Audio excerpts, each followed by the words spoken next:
सभी साथियों को मेरा प्यार भरा नमस्कार। आज मैं एक बार फिर से उपस्थित हूँ एक नया टॉपिक लेके। आज का टॉपिक है ज़ुबान पर काबू करो तभी जीवन में संतुलन आएगा। ये जो ज़ुबान यानी जीभा, ये बहुत करतब दिखाती है हमें कई बार। असल में सारी 10 इंद्रियां जो हमारे शरीर में हैं, उनमें से एक जीभा या जुबान जो है वही इतनी क्रियाशील है कि उसको दो काम करने पड़ते हैं। 2 काम सबको विदित हैं, एक बोलने में बहुत तेज और दूसरा खाना खाने में। चटोरी जीभा कहते हैं ना। हाँ, तो दोनों ही कामों में संयम बहुत ज़रूरी है, या ज़ुबान पर नियंत्रण जो है वो बहुत ज़रूरी है। अगर हम गड़बड़ खाना खाते हैं, यानी आवश्यकता से अधिक खाना खा लेते हैं, या गलत समय पे खाना खा लेते हैं, या गलत खाना हमारे लिए जो वाजिब नहीं है या हमारे लिए ज़रूरी नहीं है, आवश्यकता भी नहीं है, ज़रूरी भी नहीं है, लेकिन मिल रहा है तो खा लेते हैं, तो तन खराब हो जाता है।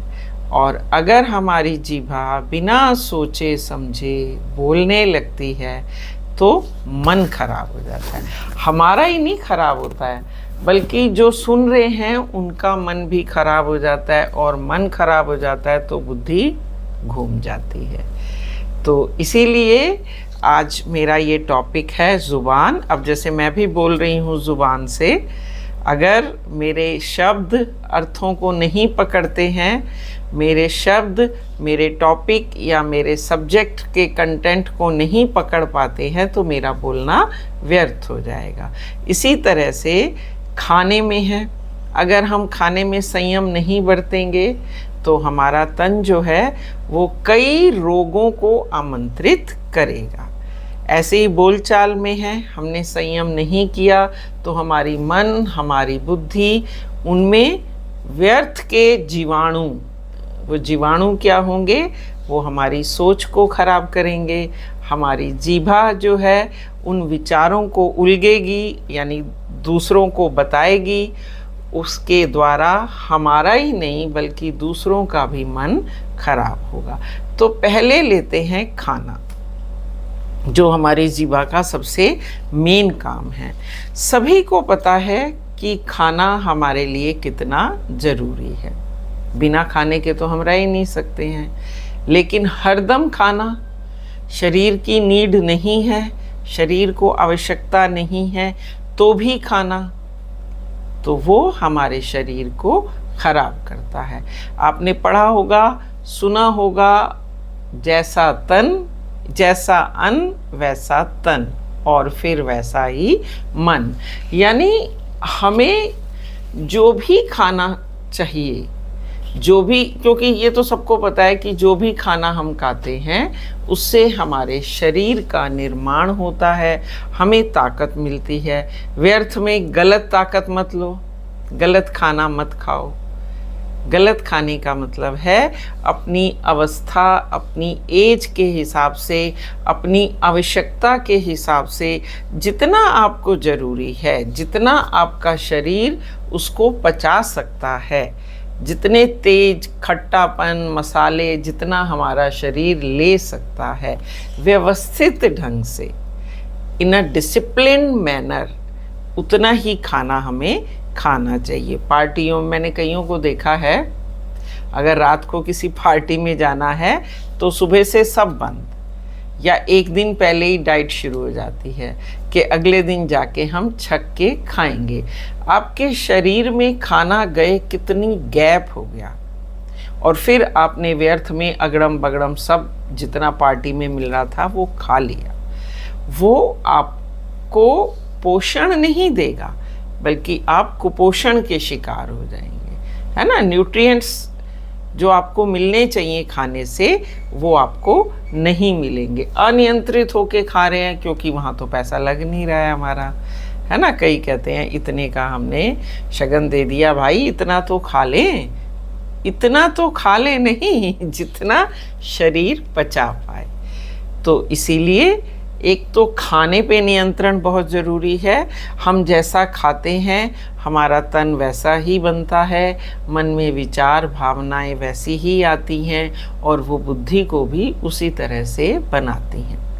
कई बार आपने देखा होगा हमारा मन खराब हो, ये एक साइकिल होता है असल में। अगर हमारा मन खराब है, किसी पे गुस्सा आ रहा है या हम गुस्से में खाना बना रहे हैं, खाना जलेगा ही जलेगा, खाने का टेस्ट भी खराब हो जाएगा। और कई बार गुस्से में हम नमक मिर्च की भी ध्यान नहीं रखते और कुछ ज़्यादा या कुछ कम पड़ जाता है, होता है, ये हम सब जानते हैं। और फिर बाद में हमें पता चलता है अरे मैंने ध्यान ही नहीं दिया। ध्यान क्यों नहीं दिया? क्योंकि मन और बुद्धि तो कहीं और थे, चाहे वो कुछ गलत सोच रहे थे या गुस्सा कर रहे थे या कुछ भी था। तो इसीलिए जैसा खाओगे अन्न वैसा बनेगा तन, और वही अच्छे विचार या हमारे मन को भी उसी हिसाब से बनाएगा। तो अपने मन और तन दोनों को अगर हम शुद्ध करना चाहते हैं और साफ रखना चाहते हैं और चाहते हैं कि अच्छे विचार हमारी बुद्धि में हमारे मन में आए, तो हमें अपने खाने की तरफ ध्यान देना पड़ेगा। कई लोग इतना खाते हैं ऐसे लगता है जैसे खाने के लिए जी रहे हैं। इस वाली स्टेटमेंट को चेंज करना है। हमने खाने के लिए नहीं जीना है, हमने सिर्फ इतना खाना है कि हम जी पाएं, है ना। उल्टा कर दो, खाने के लिए नहीं जीना, जीने के लिए खाना है, तो अपने आप ही खाना कम हो जाएगा और जीना ज़्यादा हो जाएगा। और आजकल तो फेसबुक पे, व्हाट्सएप पे, गूगल में कितना भी सर्च करो आप, सब जगह यही आता है कि कम खाना शरीर को बिल्कुल संतुलित रखता है। आप ज़्यादा खा रहे हैं फिर व्यायाम कर रहे हैं, मीठा खा रहे हैं फिर हम कई कई किलोमीटर की यात्राएं कर रहे हैं, है ना। अगर हमारा शरीर उसको हजम नहीं कर पाता है तो उसकी ज़रूरत नहीं है। और शायद इसीलिए पुराने समय में लोग जो हैं वो व्यायाम या योग से जुड़े हुए थे, लेकिन व्रत और उपवास ज़रूर करते थे। आज जन्माष्टमी आ रही है तो व्रत है, शिवरात्रि है तो व्रत है, अमावस्या है तो व्रत है, पूर्णमासी आ गई तो व्रत है, एकादशी है तो व्रत है, प्रदोष व्रत है ना, अष्टमी है तो व्रत है। ये सारी चीज़ें जोड़ने का मेन कारण यही था कि हफ्ते में या 15 दिन में, एक पखवाड़े में या एक महीने में हमें कोई ऐसा समय मिल जाए जिसमें हम व्रत भी कर ले, पेट भी सेट हो जाए और हमारे मन और मस्तिष्क को भी थोड़ा आराम मिले, है ना। तब हम अनाप शनाप चीज़ें खाएंगे नहीं और हमने अपने आप को अध्यात्म से, धर्म से जोड़ना है, तो ऐसे लोगों से मिलेंगे नहीं, ऊटपटांग चीज़ें खाई नहीं जाएंगी, मन भी शुद्ध रहेगा, तन भी शुद्ध रहेगा और बुद्धि अपने आप शुद्ध विचारों को जन्म दे दी। तो जो पहले वाले लोगों ने ये चीज़ें बना रखी हैं उनमें कुछ ना कुछ तो रीजनिंग है, हम वो रीजनिंग सोचते नहीं हैं। लेकिन ये मेन रीजनिंग यही थी कि अपनी बॉडी को, अपने शरीर को एक दिन ऐसे रखा जाए कि वो जो हमने इतना हफ्तों दिनों में खाना खाया है वो सारा पच जाए और हमारी बॉडी में कहीं भी फैट जमा ना हो, क्योंकि जो भी हम अधिक खाते हैं ना वो फैट के रूप में जमा होता है। तो ये तो हुआ खान पान पे। इसीलिए खान पान पे नियंत्रण रखिए। हमें कभी व्रत या उपवास करना भी पड़े तो कोई ऐसी बात नहीं है, ज़िंदगी में इतने दिन खा रहे हैं और एक दिन नहीं खाएंगे तो कुछ नहीं होने वाला है। हाँ, अपने हिसाब से कम खाना खाने का, सात्विक खाना खाने का, शुद्ध खाना खाने का, या कभी सिर्फ फ्रूट्स खाने का, या कभी सिर्फ जूस, लस्सी, और ये सब इस तरह से आप अपने आप को व्यवस्थित करके अपनी बॉडी का, अपने तन का ध्यान रख सकते हैं। तन अगर स्वस्थ है तो मन अपने आप स्वस्थ रहेगा। अब आते हैं दूसरे काम पे जो सबसे इम्पॉर्टेंट है, जिसने दुनिया हिला के रखी हुई है ना। एक गलत वाक्य निकल जाता है मुंह से, है तो जबान, सुना है ना, हड्डी तो है नहीं तो अगर एक वाक्य भी हमारा गलत निकल जाता है, हमारी सारी किए कराए पे वो कहते हैं ना पानी फिर जाता है, ख़त्म हो जाती है हमारी। मैंने देखा है कितनी दोस्तियाँ, कितनी फ्रेंडशिप सिर्फ एक उस पे टूट जाती हैं। एक तो हम ध्यान नहीं देते हैं, दूसरे ने वो कहा किस उपलक्ष्य में कहा या किस संदर्भ में कहा, सिर्फ हमें उसका गुस्सा दिखाई देता है, और क्रोध हमें कुछ भी सोचने नहीं देता है। क्रोध में कही गई बात अपने लिए तो नुकसानदायी होती है, जो दूसरे लोग हैं उनके लिए नुकसानदायी ज़्यादा होती है। कहते हैं ना गुस्सा, और जब आता है गुस्सा तो आप ध्यान से देखो, हमारे यहाँ से जो सोच निकलती है वो हमारी पूरी की पूरी बॉडी में इस तरह से अलर्ट कर देती है हमें कि सारी नसें तनाव में आ जाती हैं। कई बार खुद ही देखो, जब गुस्सा आ रहा होता है, मैंने एक वीडियो बनाई थी तो मैंने उसमें बताया था, गुस्सा आ रहा हो ना तो शीशे में देख लो, अपने फेस को वैसे देख नहीं पाओगे, अपने आप गुस्सा उतर जाएगा। तो गुस्से में हम इतने तनाव में आ जाते हैं, हमें ये कंट्रोल ही नहीं रहता कि हम क्या बोल रहे हैं। हम मीन्स कोई भी हो सकता है, वो मैं आप कोई भी हो सकता है। और हम तो इतना न्यूज़ में पढ़ते हैं, पत्नी ने पति को मार दिया, किसमें तैश आ गया, गुस्सा आ गया, पत्नी ने पति को मार दिया। अभी थोड़े दिन पहले ही न्यूज़ आई थी, और बाहर से ताला लगा के अपनी बेटी को कहा कि मम्मी कहीं गई हुई है, मैं आ रहा हूँ, तुम जाओ। ये सब गुस्सा है। इतने केसेस हम पढ़ रहे हैं एसिड के होते हैं, ये सब गुस्सा है। हमारा माइंड जो है ये सोच ही नहीं पाता कि कोई हमें ना करेगा, और उसी में हम तनाव में नहीं तैश में आ जाते हैं। रौद्र रूप हमारा जो है वो कंट्रोल में नहीं होता, और उसका खमियाजा दूसरा तो भुगतता ही है। सारी ज़िंदगी जिसने वो काम किया वो भी भुगतता है, लेकिन बाद में वक्त तो हाथ आता नहीं है। तो इसीलिए ज़ुबान पर नियंत्रण रखना बहुत ज़रूरी है।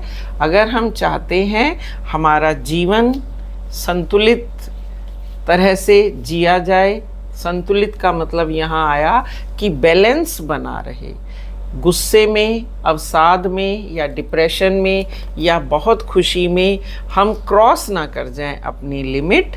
और इस संतुलन को बनाए रखने के लिए हमें अपनी ज़ुबान पे नियंत्रण रखना बहुत ज़रूरी है। अभी एक दिन मैं कुछ सुन रही थी, कोई आजकल तो मोटिवेटर बहुत हैं, लगे रहते हैं मोटिवेशन में। अब किसी की मोटिवेशन हो या ना हो, पर ध्यान से सुनो तो असर ज़रूर होता है। जैसे मैं बोलती हूँ तो मेरे ऊपर भी असर होता है। जो सुनता होगा, जिसने ध्यान से सुना होगा, कुछ ना कुछ तो असर होता है। तो मुझे उसकी एक बात बहुत अच्छी लगी जो तन, मन और बुद्धि से रिलेटेड थी, कि ऐसा खाओ कि तन मजबूत बने, फिट रहें हम। दूसरा, ऐसा विचार लाओ कि बुद्धि तीव्र हो। हमें ऐसे विचारों, ऐसे संतुलित विचारों को ग्रास्प करना है, लेना है। सब दुनिया भरी पड़ी है, पता नहीं क्या क्या सुनते रहते हैं हम पूरे, लेकिन हमें उन अच्छे विचारों को लेना है जिससे हमारी बुद्धि जो है वो तीव्र हो। और मन को अध्यात्म से जोड़ो ताकि विचार भी अच्छे आए। तो अच्छा खाना, अच्छी सोच और अध्यात्म, ये तीनों चीज़ें मिल के हमारी पूरी, कहते हैं ना, एक चहुमुखी विकास के लिए हमारी बॉडी तैयार हो जाती है। तो अगड़म बगड़म मत खाओ, उल्टे सीधे विचार मत लाओ। उल्टे सीधे विचार नहीं आएंगे तो उल्टा सीधा बोलेंगे भी नहीं। तो सही से ज़िंदगी काटने के लिए ये चीज़ें बहुत ज़रूरी हैं। इसीलिए पहले वाले लोग, ऋषि मुनि नहीं, बड़े लोग भी, मैंने तो सुना है, आपने भी सुना होगा, कि वो मौन व्रत रखते थे। मौन व्रत रखने से आप कहेंगे कि क्या होगा? मौन व्रत रखने से तो बहुत फ़ायदा है, क्योंकि हम अभ्यस्त हो जाते हैं कि हमें ज़्यादा नहीं बोलना है। और जब भी हम ज़्यादा नहीं बोलेंगे, कम बोलेंगे, तो संतुलन में बोलेंगे। बैलेंस बोलेंगे तो उससे यही फ़र्क पड़ेगा कि ना तो हमें गलत बोलना पड़ेगा, ना दूसरे को वो सुनना पड़ेगा। तो ये मौन व्रत, उपवास, अध्यात्म, शांत मन, तीव्र बुद्धि, ये एक शरीर को संतुलित बनाए रखने के लिए बहुत ज़रूरी है। इन्हीं का अभ्यास करें ताकि आगे जीवन में हमें ज़्यादा तनावग्रस्त ना रहना पड़े। शरीर संतुलित होगा तो मन भी संतुलित होगा। इन्हीं शब्दों के साथ मैं आज की ये जो छोटा से टॉपिक पे एक थोड़े से जो संवाद थे या विचार थे उनको यहीं समाप्त करती हूँ।